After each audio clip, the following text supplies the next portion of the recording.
This is Krystel with today's episode of Living the Wican Life, Dreams Part 2.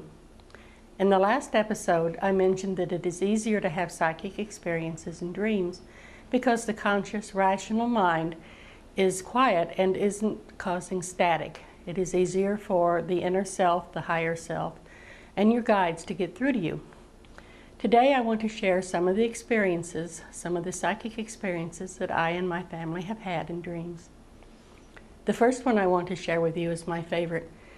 Years ago, when I was married to my first husband, we had 2 small children. He had 2 children from a former marriage. All 4 of us and myself went with my sister and her 3 children over by the Wabash River in Indiana for a cookout with my stepfather. The children's mother was in the hospital, and we were keeping them for 2 weeks while she was in the hospital and then recovered. My stepdaughter was 7 years old, and her mother had given her a favorite necklace of hers with the medallion of a Catholic saint on it. Her mother was Catholic, to keep for her. We enjoyed ourselves, and when we were almost back home in Illinois, about a 15-mile drive, my stepdaughter Vicki noticed that the medallion was gone. She was heartbroken. She felt she had failed her mother. We searched the car high and low. We did not find it. I called my stepfather. He hadn't seen it. So I told Vicki that before she went to sleep, she should pray that she would be shown where the necklace was. She tried this for 2 nights and nothing happened. On the 3rd night, I prayed to find the necklace. In my dream, which was very clear, I pulled into the drive of my stepfather's cabin, stepped up the half-round step that he had, opened the screen door, which led into his kitchen. He was sitting at the table, and he picked up something from the table, and he said, "Here, babe, is this it?" I woke up joyful. I called my stepfather. He hadn't seen it, but he said that I could come over and look for it. I pulled into the drive, stepped on the step, opened the screen door, and he picked it up from the table. And he said, "Here, babe, is this it?" He'd found it within 3 feet of the stone step. One of the clearest examples in dreams of psychic ability. When my children were teenagers, and being of the Krystel family, they were not excessively normal and excessively well-adjusted. They had personality. They enjoyed life. I got a lot of gray hairs from this attitude.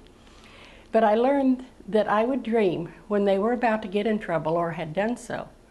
I would dream that they were in muddy water and how bad the trouble was.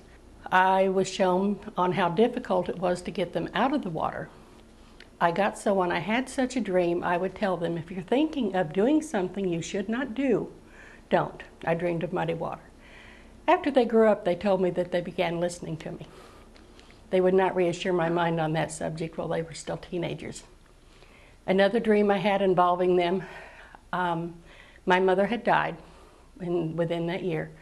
And in my dream, there's this lovely, ornate, white door with green inset panels lying in the front yard. So in the dream, I asked my mother, who was there, how did the door get there? Did the boys do this? And she wouldn't tell me, which in real life she wouldn't have told me either. I talked to the boys later, and it either happened just before or the night of. They had been partying at a friend's whose parents was out of town. There were many people there unknown to them. A fight broke out. My younger son got swept into the house with some of the people who didn't like him, and the door was shut and locked. My other son and his friends went through the door, and it did match the description in the dream. One of the symbols of dying in our family, among the symbols, is if there's a bird in the house or even on the porch, that is almost always a symbol of impending death. The day my stepfather died, there was a bird perched inside the mailbox on my porch. Another symbol is a missing tooth or teeth. About 2 weeks before the Reverend Don's father died, he dreamed of his mother, who was then dead. In the dream, Don's mother was pregnant, and she lost a tooth during delivery. Losing a tooth is a very traditional sign, or losing teeth, of impending death. Don knew that his father was probably not going to be around long, and it was indeed so, as within 2 weeks he had died. It is easy to access past lives in dreams. All of my knowledge of my past lives comes from dreams, the first one being when I was about 6 or 7 years old. Every dream I've had since then of a past life, and there have been 7 or 8 of them, have all been very vivid and very real. And the emotional connection that I have in the dream and the feelings, one of the earlier ones, not the first, I was 13 years old. I was going steady with a neighbor boy. I was wearing his ring with a red stone in it. And I dreamed that I was a grown woman in a place that I knew was Australia. It was like a mining town, just a sea of mud, wooden planks, and I was looking for my husband, whom I never did find. But the feelings, the emotions of loving him, not being able to find him, of worry about him, stayed with me for years. And in the dream, I was wearing a ring that was my wedding ring, that had a stone that was either a ruby or a garnet and a small diamond on either side.